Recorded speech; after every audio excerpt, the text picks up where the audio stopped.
This happens often when people are dating. You could find someone attractive or unattractive on first meeting. Yeah. And then as you get to know them, maybe you thought they were attractive to begin with, and that just goes away. Or you felt that they weren't that attractive to begin with, but as you get to know their character, let's say, then the perception itself shifts. It's not merely the theory of mind or the conception you have of them, right? You literally look at them differently. You know, like someone graceful, for example, you're obviously perceiving something like a gestalt, and there's something charming and beautiful about that. My guess is if you see a person of high character across time, you can see their integration. That would allow you to perceive their attractiveness in a way that you might not have been able to do superficially.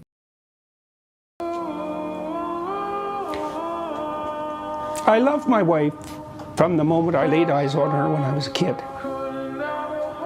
And if you love someone, it hurts you when you see them deviate from the thing that draws you to them. And since she's pursued her efforts at enlightening herself more thoroughly, and this investigation of Catholicism has been key to that, she's much more who she is. And that's great, because I love who she is, and so the more of that, the better. And it's the same thing you want to see if you have a child that you love. You want to see them become everything they could be, and that's a lot. If they become everything they could be, that's an endless unfolding. And so there isn't anything better than to see that in someone. Women are more likely to lose romantic interest as a relationship progresses than men. I don't think that's surprising. They're higher in trait neuroticism, so they're more likely to experience negative emotion. And then their response to sexuality is more multidimensional than men because the risks are higher. I know you don't want me. I'm not stupid. I see it in your silence, your distance, the way your words don't feel the same anymore. But I stay. I stay because a part of me holds on to the tiniest shred of hope that maybe, just maybe one random Thursday, you'll wake up and change your mind. That you'll see me, really see me, and realize I was worth it all along. It's not easy living in this limbo, caught between the reality I feel and the dreams I refuse to let go of. I tell myself I'll leave, that I deserve better. But every time I try, my heart convinces me to wait a little longer just in case. I know it's foolish, and I know I'm probably hurting myself more than anything else. But the thought of giving up on you feels heavier than the pain of staying.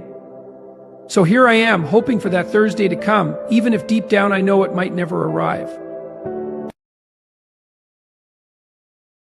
I've suggested to my young male viewers continually that if they're rejected by all women out of hand, that they have to take that burden onto themselves and not assume that all the women are wrong, and that what they should strive to do, well, the probability that you're right and 4 billion people are wrong is 1 in 4 billion. It's rather low. And so you have to take that as a brute fact in some sense. And it might be unfair in that women, like men, use a set of criteria that you could describe as arbitrary in some sense to make their judgments, but there's some things you're not going to win an argument against, and that's definitely one of them. But one of the things I've suggested to young men is that if they concentrated on making themselves productive and generous, that the probability that that will increase their ability to find a mate is extraordinarily high. And I do think that's the case, and that advantage accrues as men mature.